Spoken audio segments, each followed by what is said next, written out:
সবাইকে আসসালামু আলাইকুম।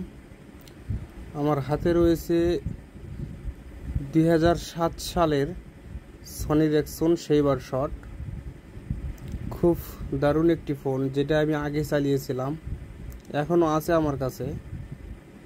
আর এর যে ক্যামেরা, এত সুন্দর ছবি বর্তমান সময়ের অ্যান্ড্রয়েড পারবে না। আমি একটু আপনাদেরকে দেখাচ্ছি। এই যে পিছনে ঝাপটা নামিয়ে দিলাম, ক্যামেরা কিন্তু চালু হয়ে গেছে। মানে এত সুন্দর ক্যামেরা। আমি একটা জিনিস দেখাই, যে ফ্যান চলতেছে, ফ্যানের একটি ছবি তুলব। এই যে দেখেন, ফ্যানের ছবি তুললাম, একদম ফ্যান কিন্তু থেমে আছে, যেটা আমার লাখ টাকার ফোনেও নেই। আমার এই ফোনেও কিন্তু, বা আইফোন বলেন, যেটাই বলেন, সেগুলোতেও কিন্তু এটা হয় না।